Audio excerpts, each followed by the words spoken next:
Hey, what's happening? Welcome back to the GM. I'm your guy, Boulanger, and up next, man, we're gonna jump right into uh part two of the blueprint.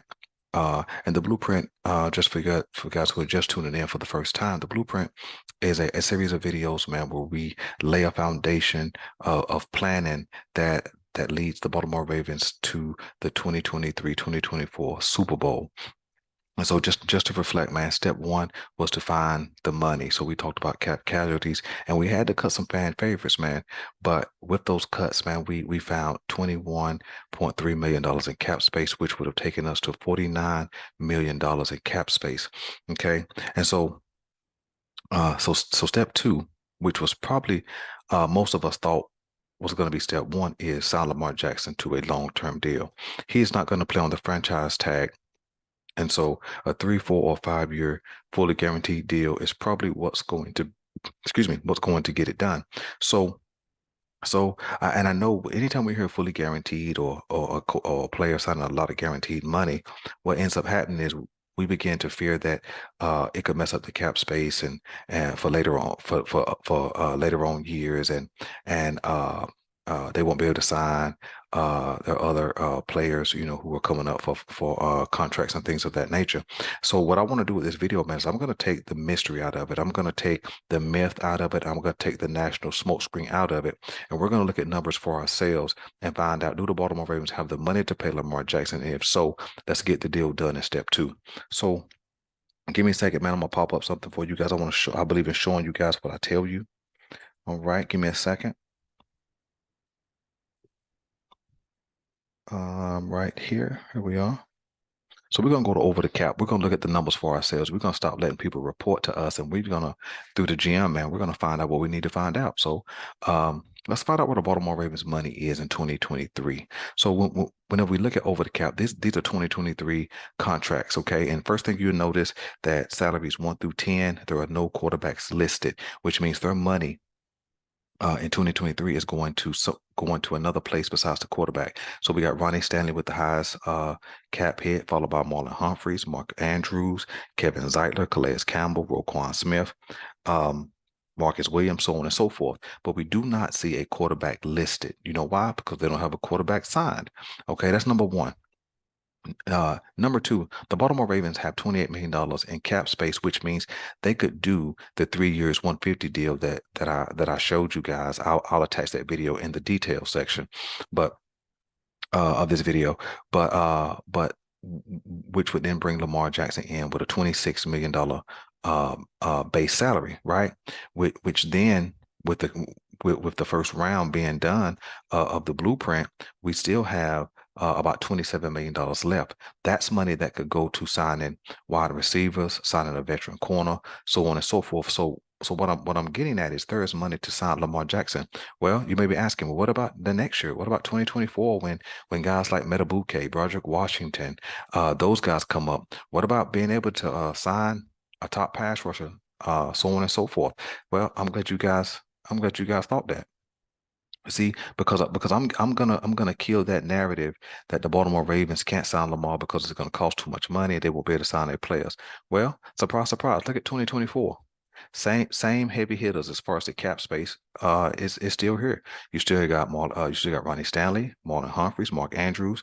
Well, Roquan Smith jumps up to the fourth spot. Marcus Williams jumps up to the fifth spot. Tyus Bowers in the sixth spot, so on and so forth. Still don't see a quarterback, but the one thing you will recognize is the Baltimore Ravens only are responsible for. Now we know that this is 32 players, because that's all that's under contract. But you add 5 or 6 players from the draft and also the UDFA group, and that'll take you to 37. You'll have 7 picks in the 2024 draft.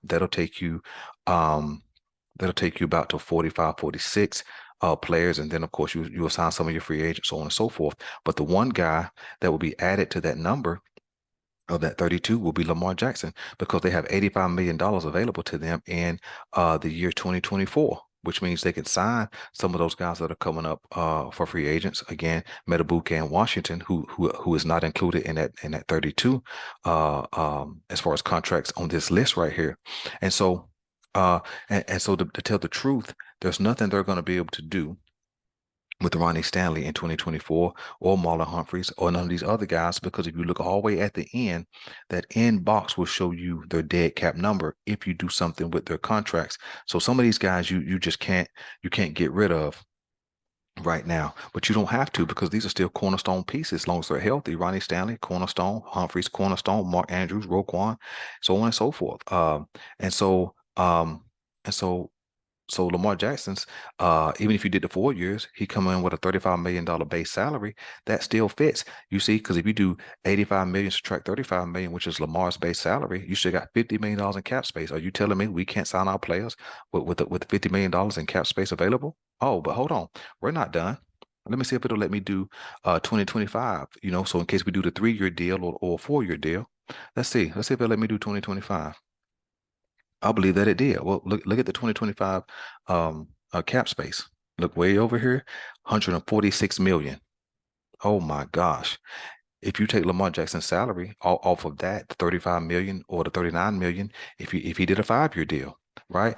All of his numbers fit under this scenario. Even if he just did the 3-year deal with a $26 million base salary, you still have left anywhere from 120 million in cap space, even with Lamar Jackson, up to 140 million. Oh, but let's say we need to get some extra money. Well, look at Ronnie Stanley. If you jump all the way over, he had a $26 million cap hit. But if they cut him in the 2025 season, look at that number. See, what he cost you comes way down, and you save $20 million in cap space. He'll only have something like a $7 million cap hit. You understand what I'm saying? So that takes it to 166 million available dollars. What I'm saying to you guys, and so yeah, if you look at that, there's only 16 guys signed. Okay, one of them is not Lamar, but even if you put Lamar in this 2025 list of salaries, he would definitely go at the top, but you would still have anywhere from 120 million to 140 million dollars in cap space available, depending upon if you cut Ronnie Stanley, if you keep Ronnie Stanley, and if you move some of these other contracts around. So what I'm trying to get to is this. We can keep listening to that national narrative and letting people tell us, well, they might not have the money, so on and so forth. But you know what? Here's a question.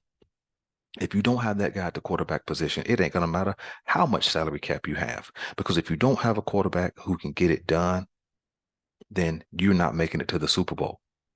And so just real quick, if you look at the last 20 years of Super Bowls, right? You had to have that guy. Tom Brady got 7. He's the guy. The Manning guys, Peyton and Eli, they got 4 combined. That's 11 of 20. Patrick Mahomes got 2. There's 13. Matthew Stafford has 1. Nick Foles has 1. That takes you to 15. Let's see who has a Super Bowl in the last 20 years. Joe Flacco has 1.